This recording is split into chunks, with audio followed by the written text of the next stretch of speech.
Hello dear student, how are you? Hope you are enjoying physics. Today we will discuss DPP4 of electrostatics. अभी तक हमने DPP1, DPP2, DPP3 किया और अब DPP4 करने जा रहे हैं. चलिए बच्चों चलते हैं क्वेश्चन नंबर 1 पे. Actually DPP4 is based on Gauss's law. तो क्वेश्चन नंबर 1 में बोल रहा है the flux coming out from a positive unit charge placed in air is. Your first option is epsilon naught, second option is epsilon naught inverse, third option is 4 pi epsilon naught to the power minus 1 and fourth option is 4 pi epsilon naught. तो बच्चे पूछा गया है कि एक unit positive charge से कितना flux निकलेगा एयर के अंदर. तो मान लीजिए कि यहाँ पे एक यूनिट पॉजिटिव चार्ज है +1 कूलम और इसको हमने एक गॉसियन सरफेस के अंदर रख दिया. This is the Gaussian surface. तो इस गॉसियन सरफेस के अंदर एक +1 कूलम का चार्ज रखा गया है. पूछा गया what is the flux coming out from this unit positive charge. तो बच्चे हम जानते हैं according to Gauss's law the net flux through the enclosed surface, that is Gaussian surface, is 1 by epsilon naught times of total charge enclosed by that Gaussian surface. तो बच्चे आपसे जो पूछा गया है कि अगर हम उस चार्ज को ले लेते हैं यूनिट पॉजिटिव चार्ज तो वो कितना फ्लक्स उससे निकलेगा. तो बच्चे यहाँ पे चार्ज का वैल्यू इनक्लोज जो है डेट इज +1 कूलम. तो आप 1 रख दीजिए. Then you will get here the net flux through this Gaussian surface is epsilon naught के power -1. That is which option. तो बच्चे देख लीजिए option number 2 is the correct answer for this question. चलिए बच्चे चलते हैं क्वेश्चन नंबर 2 पे. एक थिन यूनिफॉर्मली चार्ज शीट है जिसका सरफेस चार्ज डेंसिटी सिग्मा दिया हुआ है और एक स्फेरिकल गॉसियन सरफेस के अंदर से पास कर रहा है और सेंटर से इसकी दूरी x डिस्टेंस से ये पास कर रहा है और इसका रेडियस गॉसियन सरफेस का आर दिया हुआ है. पूछा है the electric flux phi through the Gaussian surface is. इस गॉसियन सरफेस के थ्रू कितना फ्लक्स लिंक्ड होगा and your options are as shown in the board. तो बच्चों हम देखते हैं इस क्वेश्चन को कि ये जो यूनिफॉर्मली चार्ज शीट है अगर इसको आप अंदर से देखोगे तो वो कैसा दिखेगा. तो यहाँ पे एक फिगर हम रीड्रॉ कर लेते हैं. ध्यान से देखेंगे बच्चों. अगर आप एक यूनिफॉर्मली चार्ज शीट को अंदर से पास करा दिए तो ये अंदर से आपको कैसा दिखेगा. अंदर से जब आप देखेंगे तो बिल्कुल आपको ये एक सर्कुलर डिस्क के जैसा दिखेगा. मतलब आप कोई एप्पल है, एप्पल को कट कर दीजिए साइड से तो वो जो कटा हुआ पोर्शन आपको दिखेगा वो डिस्क के फॉर्म में दिखेगा जो मैंने आपको यहाँ पे दिखाया है. ये जो आपका डॉटेड लाइन से जो डिस्क बन रहा है. और बच्चों ये वाला देखिए ये तो रेडियस हो जाएगा. This is the radius R और यहाँ से यहाँ की दूरी बच्चों x है. तो आपको जो ये सर्कुलर पोर्शन मिला डिस्क का उसके रेडियस की अगर हम बात करें ये वाला पोर्शन का बच्चों इसको अगर हम मान लें y तो ये एक राइट एंगल ट्रायंगल आप ध्यान से देखेंगे OMP. तो ये y का वैल्यू निकाल लें. इसका मतलब ये शीट का जो पोर्शन इस गॉसियन सरफेस के अंदर होगा that will be in the form of circular disc और इस पे चार्ज दिया गया है सरफेस चार्ज डेंसिटी सिग्मा. तो बच्चों अगर हम जानना चाहें इस राइट एंगल ट्रायंगल के अंदर देखेंगे तो ये r² बराबर h² बराबर ये p² plus b² y² plus x². तो बच्चों अगर हम आपसे पूछे कि ये y का वैल्यू कितना होगा you will say it is r² minus x² under root. तो कितना एरिया ऑफ द डिस्क अगर जो शीट का कितना एरिया अंदर है इसके तो अगर आपको एरिया निकालना होगा which is inside the Gaussian surface is pi into y का स्क्वायर. तो you will see here it is pi और वाई का स्क्वायर करेंगे तो you will gate r² minus x². और बच्चे जो कि गिवन है आपका अब यहाँ पे हम लिखते हैं ना क्योंकि बच्चे आपका गिवन है sigma. Sigma is surface charge density. तो that charge enclosed by the Gaussian surface, जो इसके अंदर इनक्लोज्ड है, डिवाइडेड बाय एरिया। तो what is the charge inside the Gaussian surface, enclosed surface के अंदर कितना चार्ज होगा, तो that is sigma into A. और बच्चे ये जो होगा charge enclosed, that is sigma, और एरिया भी आपने निकाला बच्चों, तो हम इसको थोड़ा सा पीछे करके लिख देते हैं। ये चार्ज इनक्लोज जो होगा बच्चों, दैट इज सिग्मा, और एरिया की जगह पे लिखेंगे आप ये वाला, that is pi r square minus x square. अब बच्चों आ जाइए अकॉर्डिंग टू गॉसेस लॉ। तो according to Gauss's law, the net flux through the Gaussian surface, the net flux through the Gaussian surface is equal to charge enclosed by the Gaussian surface divided by epsilon naught। तो बच्चे हम क्या देख रहे हैं कि इस surface के अंदर जो चार्ज इनक्लोज्ड है, इस डिस्क के अंदर जो चार्ज निकला, शीट जो अंदर में डिस्क के तरह दिख रहा है, उसके अंदर जो चार्ज इनक्लोज्ड है बच्चों, वो अभी हमने निकाला sigma pi r square minus x square and divided by epsilon naught. तो बच्चे what is the flux linked through this Gaussian surface, your answer will be sigma into pi r square minus x square upon epsilon naught. Now match the option, your first option is pi r square sigma by epsilon naught, no. इसी तरह से बच्चों आप second option में देखेंगे, यहाँ पे 2 कर दिया है, ये 2 तो होगा नहीं, 2 पाई तो होगा नहीं। थर्ड ऑप्शन में आएंगे पाई, यहाँ पे आर माइनस एक्स का होल स्क्वायर बच्चों, ये भी नहीं होगा।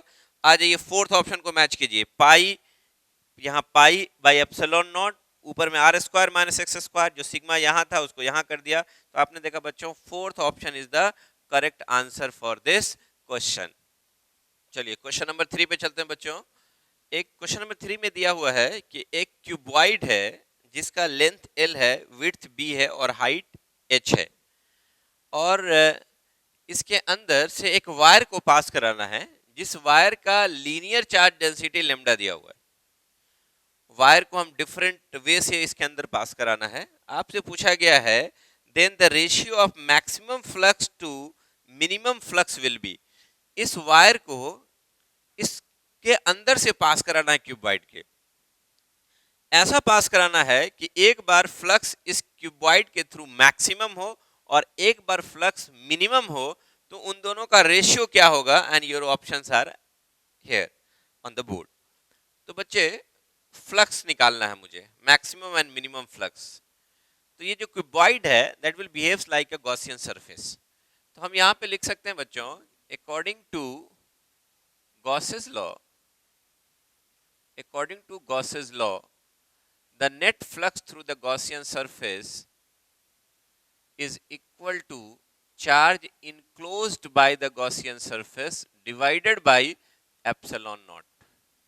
तो बच्चों फ्लक्स मैक्सिमम कब होगा, एप्सिलॉन नॉट तो कांस्टेंट है, इसका मतलब चार्ज उसके अंदर क्या होना चाहिए, मैक्सिमम होना चाहिए। तो अकॉर्डिंग टू क्वेश्चन आपको जो निकालना है maximum flux upon minimum flux, तो maximum flux divided by minimum flux जब उस वायर को पास कराएंगे। तो मैक्सिमम फ्लक्स कब होगा, जब वो जो वायर है वो मैक्सिमम चार्ज को इनक्लोज कराए क्यूबॉइड के अंदर। तो लिख सकते हैं आप Q max bye epsilon not divided by Q minimum bye epsilon not, क्योंकि अकॉर्डिंग टू गॉसेस लॉ लिखा हमने चार्ज अपॉन एप्सिलॉन नॉट, ये कैंसिल हो जाएगा। तो बच्चों यू विल फाइंड हियर कि this will be Q max upon Q minimum. और लीनियर चार्ज डेंसिटी जो बच्चों लेमडा होता है, that lambda is charge per unit length. तो अगर हम लेमडा को यहाँ पे जैसे बच्चों लिखते हैं, that lambda is charge per unit length, तो चार्ज बराबर क्या हो जाएगा बच्चों, लेमडा इनटू लेंथ। तो लेमडा तो कांस्टेंट है लीनियर चार्ज डेंसिटी, अगर चार्ज मैक्सिमम है इसका मतलब length of the wire will be maximum inside the cuboid.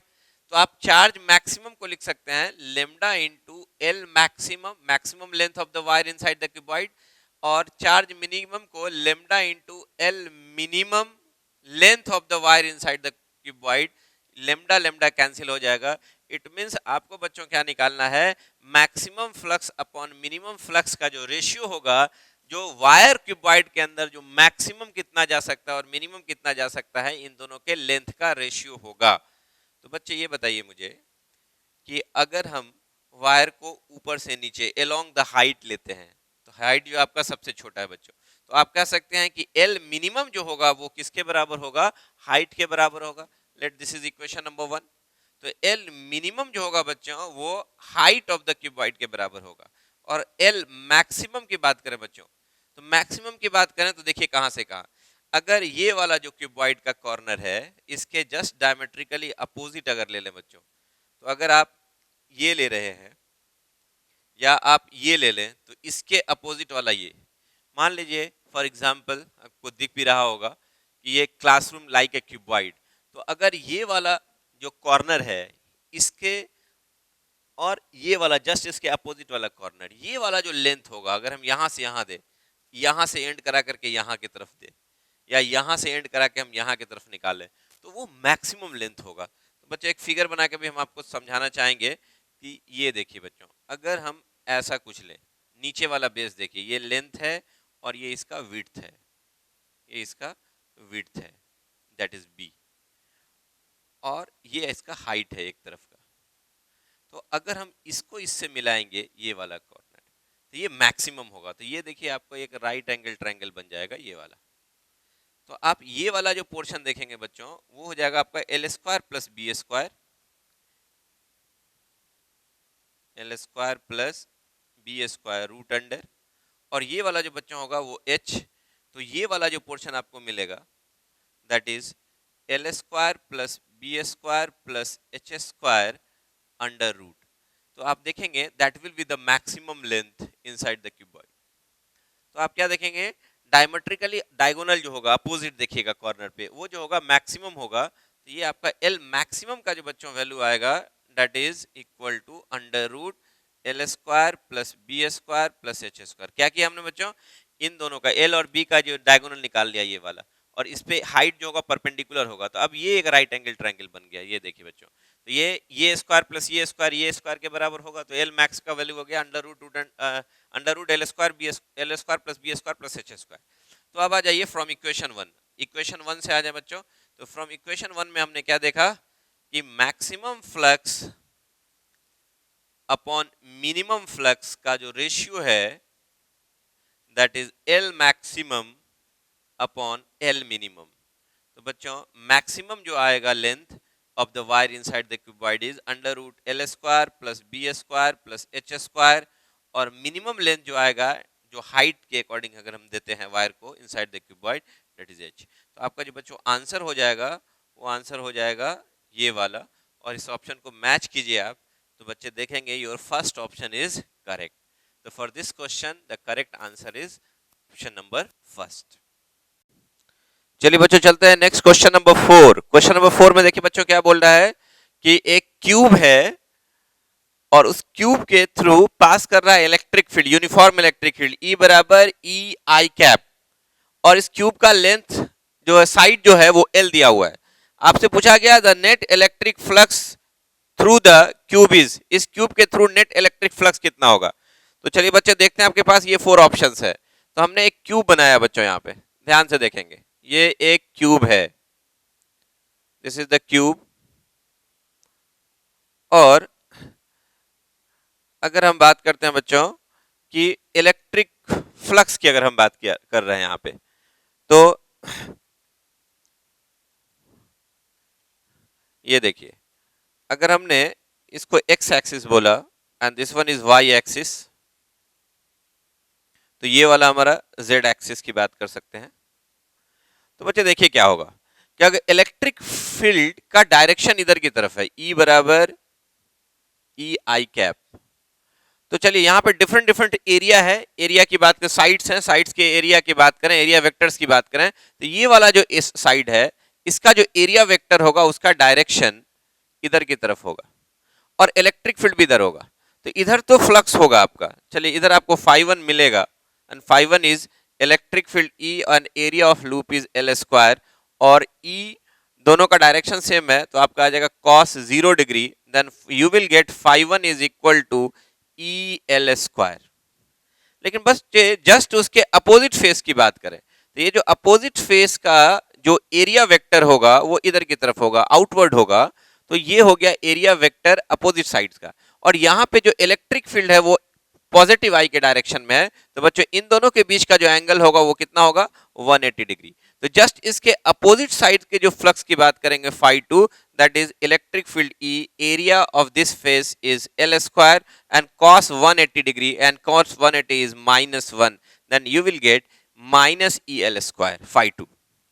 और बच्चे अब आते हैं नेक्स्ट, और भी अभी तुमने दो फेस की बात किया, चार फेसेस और हैं, तो अगर आप इस फेसेस की अगर आप बात करोगे बच्चों तो देखिए एरिया वेक्टर इधर की तरफ होगा और इलेक्ट्रिक फील्ड इधर की तरफ है, तो आप देखेंगे इन दोनों के बीच का एंगल है 90 डिग्री, और अगर 90 डिग्री है तो इसके थ्रू जो फ्लक्स लिंक्ड होगा e d s cos 90 and cos 90 is equal to 0। तो बच्चे आप क्या देखेंगे कि बाकी सब फेसेस के लिए इन दोनों को छोड़ के या सामने वाला जो फेस है उसकी बात करें, उसका एरिया वेक्टर इधर की तरफ और इलेक्ट्रिक फील्ड इधर, दोनों के बीच का एंगल 90 डिग्री और cos 90 होगा तो क्या हो जाएगा, 0 हो जाएगा।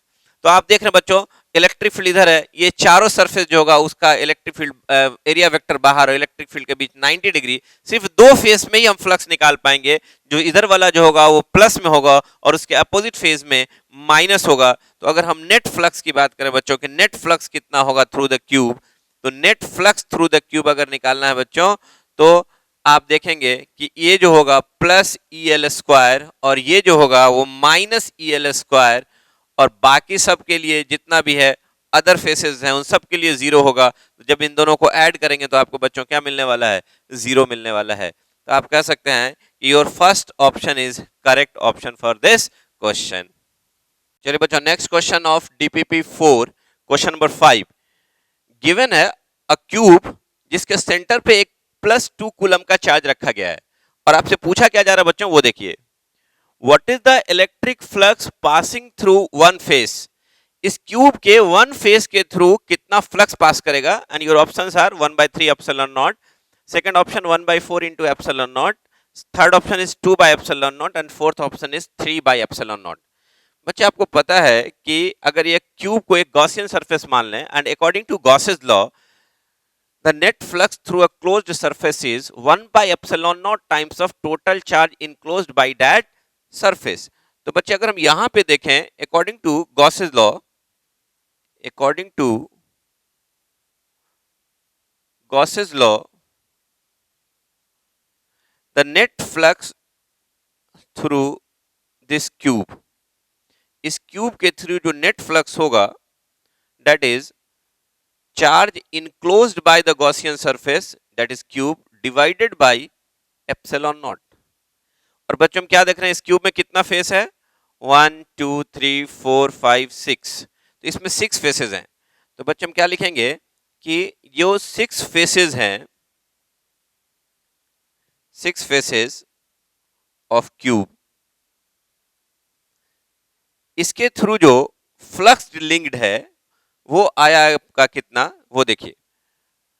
तो ये जो 6 फेस मिलकर के जो क्यूब का बनाया है वो टोटल फ्लक्स कितना रखेगा, तो उसके थ्रू जो नेट फ्लक्स होगा that is equal to charge enclosed, and enclosed charge is 2 coulomb, you will write here 2 divided by epsilon naught। तो अब आते हैं बच्चों एक फेस का कंट्रीब्यूशन कितना होगा, तो one face of a cube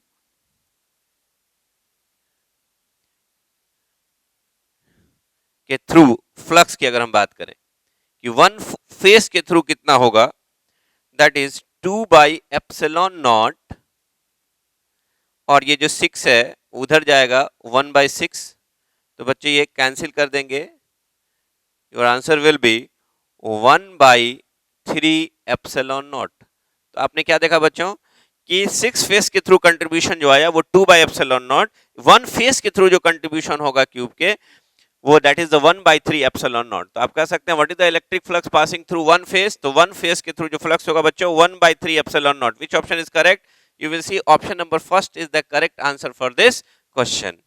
Question number 6, the total electric flux through a cube when a charge 8q is placed at one corner of the cube is, एक क्यूब है इसके वन कॉर्नर पे 8q charge रखा गया है, और पूछा गया है कि what is the flux linked through that cube. वो वन कॉर्नर ऑफ क्यूब के ऊपर एक चार्ज रख के और पूछा गया है कि बताइए उस क्यूब से कितना फ्लक्स रिलेटेड होगा। Your options are on the board. तो बच्चों आपको दिखाऊं मैं यहां पे कि एक क्यूब है और इस क्यूब के वन ऑफ इट्स कॉर्नर पे एक चार्ज को रखा गया और उस चार्ज का वैल्यू दिया हुआ है +8Q।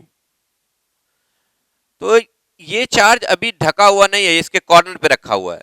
तो इसको ढकने के लिए how many cubes are required, कितने क्यूब की जरूरत पड़ेगी सो दैट कि ये पूरा का पूरा चार्ज उसके अंदर इनक्लोज हो जाए।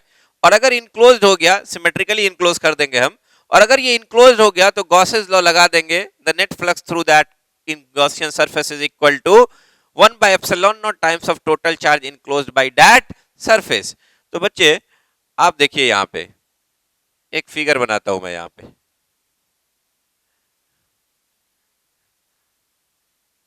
अगर हमने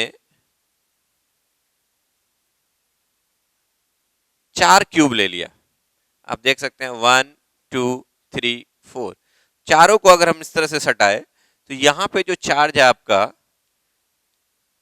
+8Q चार्ज है वन कॉर्नर पे। तो आप बच्चों क्या देख रहे हैं कि नीचे से तो ये चार्ज ढक गया है लेकिन अभी भी ये ऊपर से खाली है। तो बच्चे आपको फर्दर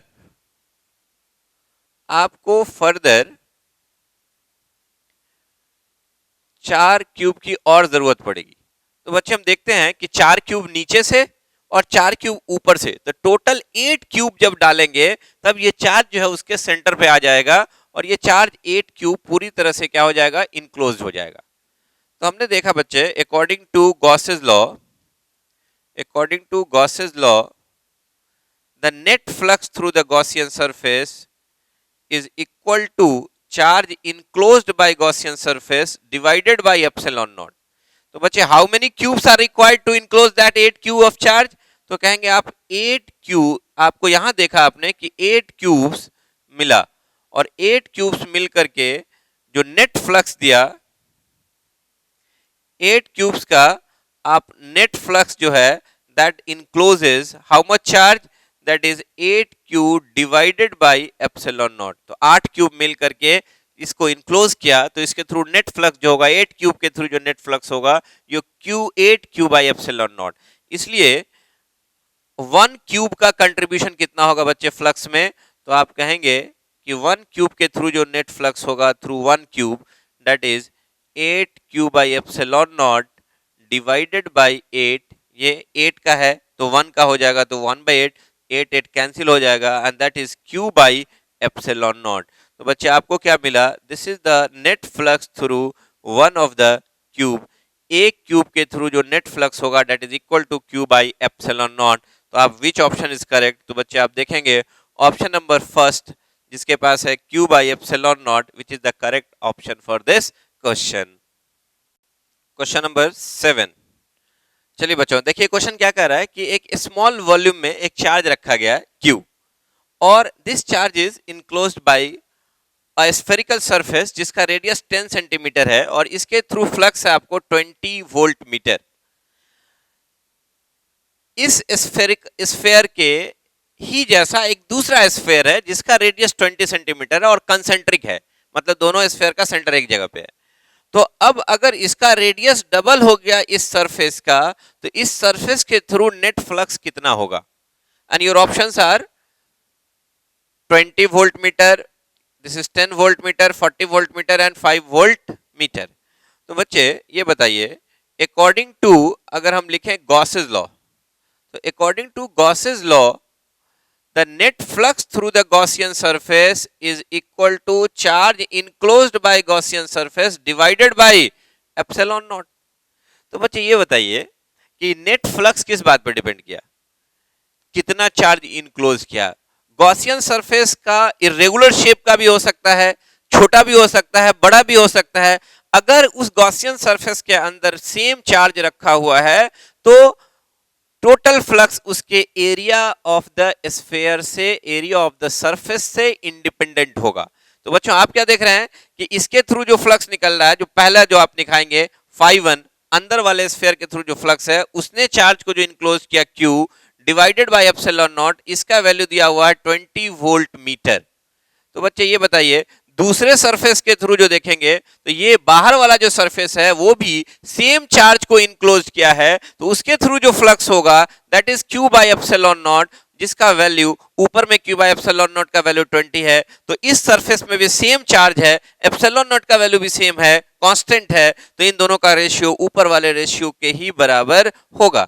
तो आपने देखा इस क्वेश्चन में जो फ्लक्स बाहर वाले के थ्रू जो होगा वो भी आपका 20 वोल्ट मीटर के बराबर होगा, क्योंकि net flux through the Gaussian surface is independent of the shape and size of the Gaussian surface provided same charge should be inside the Gaussian surface। चलिए बच्चे आते हैं क्वेश्चन नंबर 8 पे। For a given surface the Gauss's law is stated as E dot ds whole integration is equal to 0। from this we conclude that, इस statement से क्या आपको मिला, electric field is necessarily zero on the surface, electric field is perpendicular to the surface every point, the total flux through the Gaussian surface या surface is zero, and fourth option the flux is only going out of the surface. आपको according to Gauss's law, according to Gauss's law जो net flux होता है through the Gaussian surface is charge enclosed by Gaussian surface divided by epsilon naught, it is net flux is E dot ds का whole integration and that is equal to charge enclosed by Gaussian surface divided by epsilon naught. तो बच्चे आप एक consider कीजिए, कोई हमने इस तरह का एक सरफेस ले लिया और यहां पे एक चार्ज रख दिया हमने Q, और इस चार्ज की वजह से इस गॉसियन सरफेस के अंदर फ्लक्स निकालना है मान लीजिए। तो यहां पे देखेंगे बच्चों जो इलेक्ट्रिक फील्ड लाइंस इधर जाएगा इधर आएगा, यहां ले आए, कुछ इधर ले गए, कुछ इधर निकला, इधर आया इधर निकला, ये हमने दिखाया एक तरह से। तो पहली बात कि इस चार्ज की वजह से जो इलेक्ट्रिक फील्ड यहां पे इस सरफेस के परपेंडिकुलर है, इस सरफेस के यहाँ पे परपेंडिकुलर नहीं है, ये परपेंडिकुलर नहीं है, ये भी परपेंडिकुलर नहीं है, यहाँ पे ये परपेंडिकुलर है, ये सब परपेंडिकुलर नहीं है। तो आप ये देखेंगे बच्चों कि इस चार्ज की वजह से इस गॉसियन सरफेस के अंदर जितना इलेक्ट्रिक फील्ड लाइंस इन कर रहा है उतना ही आउट कर रहा है, ये कह सकते हैं जितना फ्लक्स इन हो रहा है उतना ही फ्लक्स आउट हो रहा है।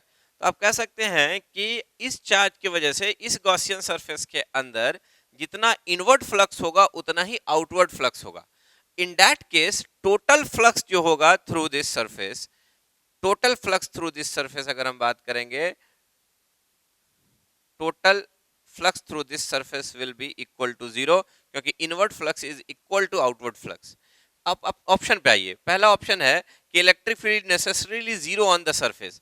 बच्चों यहाँ पे अगर चार्ज ले लिया तो इस सरफेस पे या इस सरफेस पे इलेक्ट्रिक फील्ड तो होगा कुछ ना कुछ, तो कोई जरूरी नहीं है कि इलेक्ट्रिक फील्ड इस सरफेस पे हमेशा जीरो ही हो, तो आपका फर्स्ट ऑप्शन गलत हो जाएगा। सेकंड ऑप्शन है कि electric field is perpendicular to the surface every point.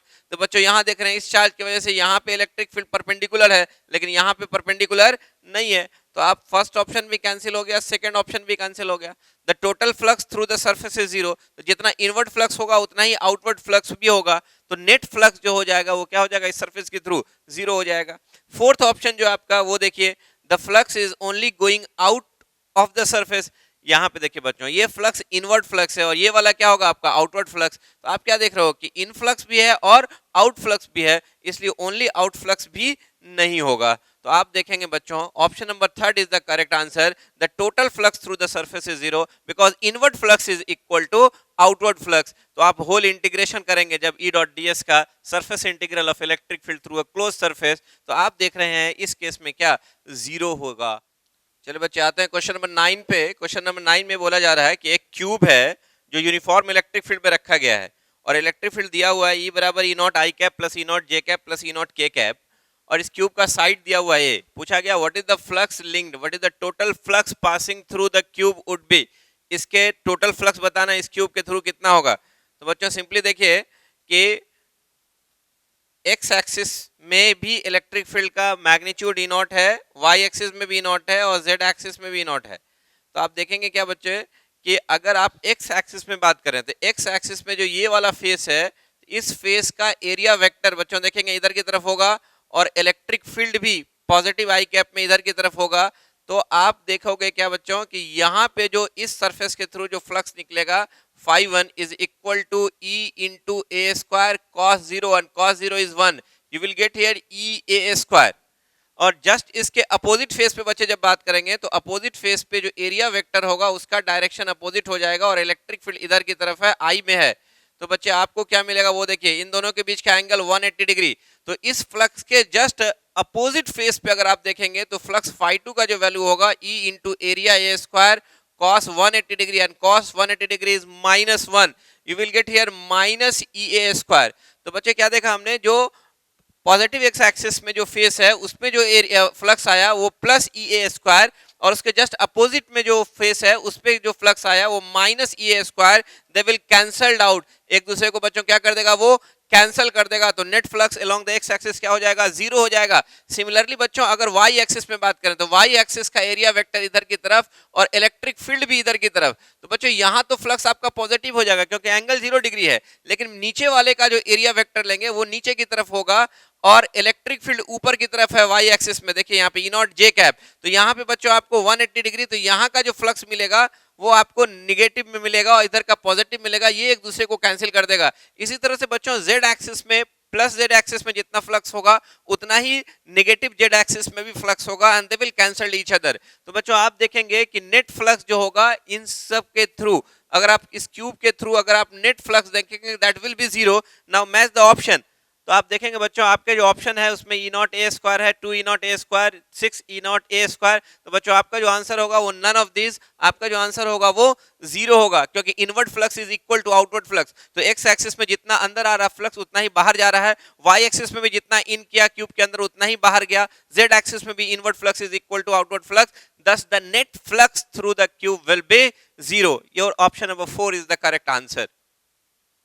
चलिए बच्चों चलते हैं अपने नेक्स्ट क्वेश्चन पे, question number 10।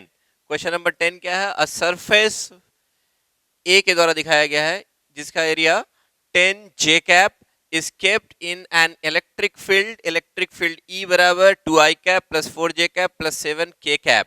How much electric flux will come out through this surface. एक सरफेस दिया हुआ है, उसका इलेक्ट्रिक फील्ड भी दिया हुआ है, उसके थ्रू पास कर रहा है। पूछा गया what is the flux passing through that surface.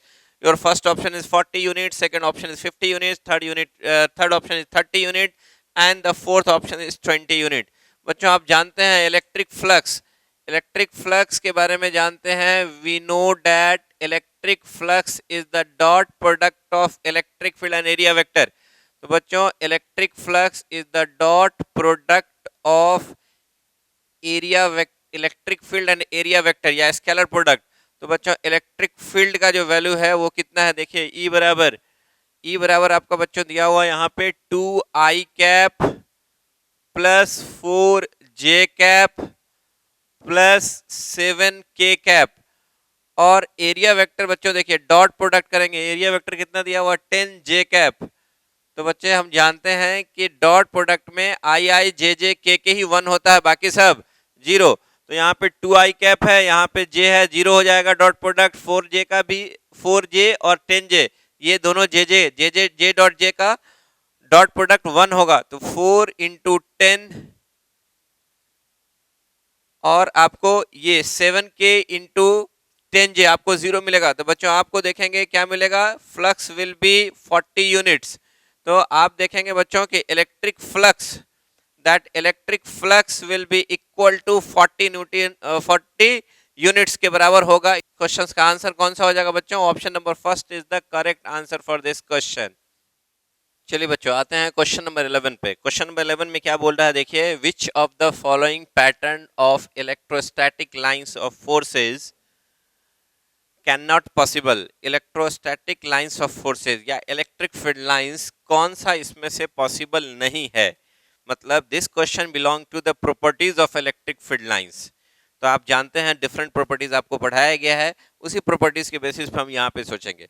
These electric field lines are parallel, equidistance and directed in the same direction कह सकते हैं, एक ही तरफ जा रहा है, पैरेलल है, स्ट्रेट है, इक्विडिस्टेंस पे है, that is called uniform electric field को ये दर्शाता है। तो ये करेक्ट है, ये आपका सही है। यहां आइए सेकंड में, सेकंड ऑप्शन में अगर कोई यूनिट पॉजिटिव चार्ज हो तो electric field lines will be outward, radially outward, ये भी आपका सही है, पॉसिबल है। और यहां पे आइए, इलेक्ट्रिक फील्ड लाइंस नेवर, यहां पे क्लोज लूप फॉर्म कर रहा है। अब प्रॉपर्टीज में पढ़ा आपने कि electric field lines never form a close loop, पूछा गया था कैन नॉट पॉसिबल, तो ये आपका पॉसिबल नहीं है, because electric field lines here forming a close loop, जबकि magnetic field lines form a close loop, but electric field lines never form a close loop. और जाइए फोर्थ ऑप्शन, यहाँ पे भी अगर कोई पॉजिटिव चार्ज होता तो इससे आपको कह सकते थे कि radially outward electric field lines निकलेगा। तो आप बच्चों ये देखा आपने कि इस क्वेश्चन का आंसर हो जाएगा answer number third, which is not possible because electric field lines never form a close loop. चलिए बच्चों चलते हैं क्वेश्चन नंबर 12 पे। Question number 12 again related to the electric field lines. Assuming there is no charge in the region shown, इस reason में कोई charge नहीं है, which of the pattern represent a possible electrostatic field, कौन सा इसमें से possible electrostatic field lines represent कर रहा है, इसके बीच में कोई चार्ज नहीं है। तो बच्चे आप फर्स्ट ऑप्शन देखेंगे, बिल्कुल ध्यान से देखना पड़ेगा। यहाँ पे देखिए दिस, मान लीजिए यहाँ पे कोई चार्ज भी अगर आप लेते हैं तो यहाँ पे देखिए ये इनवर्ड इलेक्ट्रिक फील्ड लाइन दिखा रहा है और इसी पॉइंट से आउटवर्ड भी दिख रहा है, जबकि ये एक ही पॉइंट से इन और आउट नहीं होगा। तो आप कह सकते हैं ये ऑप्शन आपका गलत हो जाएगा, नॉट पॉसिबल। यहाँ पे देखिए बच्चों इलेक्ट्रिक फील्ड लाइंस ऐसे करके दिखाया गया है, मान लीजिए यहाँ पे कोई पॉजिटिव चार्ज होगा और यहाँ पे कोई निगेटिव चार्ज होगा, पॉजिटिव से इमर्ज करेगा, निगेटिव पे आएगा, डाइपोल के केस में, बट नॉन यूनिफॉर्म है। तो आप कह सकते हैं ये पॉसिबल है बच्चों, क्योंकि इलेक्ट्रिक फील्ड लाइंस एक तरफ से दूसरी तरफ जा रहा है। और इस केस में आइए बच्चों, इस केस में अगर आप देखेंगे तो इलेक्ट्रिक फील्ड लाइंस कहीं से ओरिजिनेट कर रहा होगा तो वो एक पॉइंट से होना चाहिए था। यहाँ पे क्या आप देख रहे हैं, कोई एक यहाँ से अलग अलग पॉइंट से ओरिजिनेट कर रहा है, बच्चे ये जो होगा गलत हो जाएगा। एंड फोर्थ ऑप्शन में बच्चे देखेंगे electric field lines form a close loop दिखा दिया गया, इधर से गया इधर से आया, electric field lines never form a close loop. तो फॉर दिस बच्चों option number 2 is the correct answer for this question. आइए बच्चों चलते हैं क्वेश्चन नंबर 13 पे। क्वेश्चन नंबर 13 में क्या बोला जा रहा है कि किसी यूनिफॉर्म इलेक्ट्रिक फील्ड में एक चार्ज को फेंका जा रहा है, not in the direction of electric field. तो बताइए उस चार्ज पार्टिकल का पाथ कैसा होगा। Your option is straight line, circle, parabola and ellipse. तो चलिए अब इसको समझते हैं बच्चों। अगर इलेक्ट्रिक फील्ड लाइंस हमने दिखाया वाई एक्सिस में, तो वाई एक्सिस में these are the electric field lines along the y axis and this is your x axis, ये आपका एक्स एक्सिस है। और यहाँ पे कोई चार्ज पार्टिकल है Q, इसको हमने इधर की तरफ फेंका ux बराबर u से, इसका y कंपोनेंट ऑफ वेलोसिटी जो है वो 0 है, uy इज इक्वल टू 0। तो इस चार्ज पार्टिकल को जैसे ही आप अलोंग द एक्स एक्सिस खींचेंगे तो इस पे y एक्सिस में चूंकि इलेक्ट्रिक फील्ड है तो इस पे फोर्स लगेगा ऊपर की तरफ और ये अपने पाथ से डेविएट करेगा, क्योंकि इधर की तरफ इस पे फोर्स लगा y डायरेक्शन में, that force is equal to q into E. तो बच्चे ये y डायरेक्शन में डिफ्लेक्ट कर गया। मान लीजिए y डिस्टेंस, अगर ये x डिस्टेंस यहां से चला तो that is deflected y distance from along the y axis. तो बच्चे अब निकालना चाहते हैं कि इसका पाथ कैसा होगा, ये जो पाथ जा रहा है वो कैसा पाथ को फॉलो करेगा। तो बच्चे आपने देखा कि इस पे जो फोर्स लगा y डायरेक्शन में, that is equal to q into E, इस फोर्स का मैग्नीट्यूड बराबर mass into acceleration along y axis. तो you will see here the acceleration along the y-axis will be qe by m and initial velocity is along the x-axis, y-axis में आपका 0 है। तो अगर हम आपसे पूछे यहाँ से यहाँ जाने में इसको t टाइम लगा तो t टाइम में ये y डिस्टेंस कवर किया तो वो y का वैल्यू क्या होगा। You will use the formula y बराबर uy plus half ay into t square. बच्चों ये देखेंगे y component of initial velocity 0, then y axis में जो डिस्प्लेसमेंट होगा दैट इज हाफ ay की जगह पे आप बच्चों रखोगे q e by m into t square. अब थोड़ा हम t का वैल्यू भी निकाल सकते हैं। तो बच्चों अगर x एक्सिस में ये x डिस्टेंस कवर कर रहा है तो x बराबर, इधर आ जाइए, ux किस वेलोसिटी से जा रहा है, ux इंटू टी। तो बच्चे आप देखेंगे x बराबर ux बराबर u दिया हुआ है, u इंटू टी, देन यहां से यहां जाने में जो t टाइम लगा that time t is equal to x by u. इसको आप इक्वेशन 1 मान लीजिए और t के वैल्यू को put the value of is put the value of t in equation 1, equation 1 में पुट कर दीजिए बच्चों, तो आपको क्या मिलेगा वो देखिए, y बराबर हो जाएगा half q e by m, और टी स्क्वायर की जगह पे बच्चों आप लिखोगे x square by u square. तो आप इनिशियल वेलोसिटी तो फिक्स है, तो आपने देखेंगे कि y इज प्रोपोर्शनल टू क्या हो जाएगा बच्चों, एक्स स्क्वायर। तो आप कह सकते हैं this is the equation of parabola. तो आपको जो इसका पाथ मिलेगा बच्चों, वो कैसा पाथ मिलेगा, the path of that charge particle will be parabolic, इसलिए आंसर हो जाएगा आपका ऑप्शन नंबर 3। चलिए बच्चों आते हैं क्वेश्चन नंबर 14 पे। Very interesting question, this question related to electric field and electric potential से इक्विपोटेंशियल सरफेस से रिलेटेड है। तो बच्चों होप आपने क्लास में अच्छे से पढ़ा होगा, उसी पे बेस्ड ये क्वेश्चन है। लिस्ट 1 एंड लिस्ट 2 में मैच करना है आपको। लिस्ट 1 में जो है वो इलेक्ट्रिक फील्ड लाइंस दिखाया गया है एक्स वाई प्लेन में, इलेक्ट्रिक फील्ड लाइंस या electric lines of forces x y plane में दिखाए गए हैं, और उसके करस्पॉन्डिंग इक्विपोटेंशियल सरफेस आपको मैच करना है कि कौन से के लिए कौन सा होगा। तो आप देखेंगे लिस्ट 1 में P Q R S 4 options हैं, और उसके लिए आपको इक्विपोटेंशियल सरफेस भी आपको 1 2 3 4 मैच करना है आपको। तो आपने पढ़ा है बच्चों कि इलेक्ट्रिक फील्ड लाइंस अगर इक्विडिस्टेंस, स्ट्रेट इक्विडिस्टेंस और पैरेलल है, then it will give a uniform electric field, it is called uniform electric field.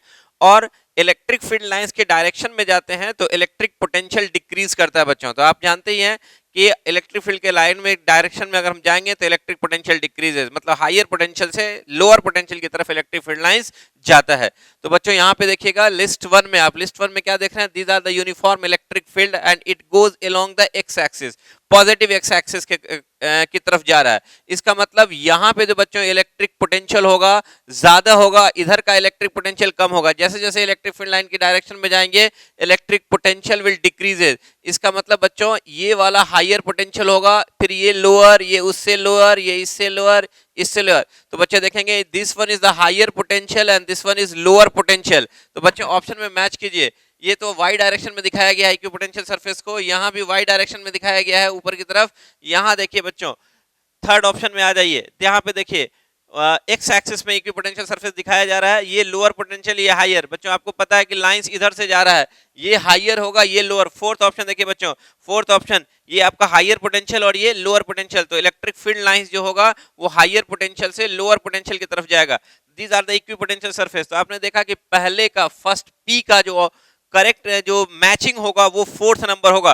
तो आप बच्चों यहीं पे देख लीजिए पी का कौन सा ऑप्शन जो है आपका मैच कर रहा है। तो आप देख रहे हैं एक ही ऑप्शन में 4 है, बाकी में 4 है ही नहीं, तो आपका आंसर तो यहीं पे क्लियर हो गया कि फोर्थ आपका आंसर होगा। लेकिन बाकी का भी हम आपको दिखा देते हैं, नीट में टाइम कम होगा तो आपको एक ऑप्शन मैच कर गया, यहीं पे आप आंसर क्लिक करके आ जाओगे। लेकिन बाकी ऑप्शंस के बारे में भी समझ जाए बच्चों।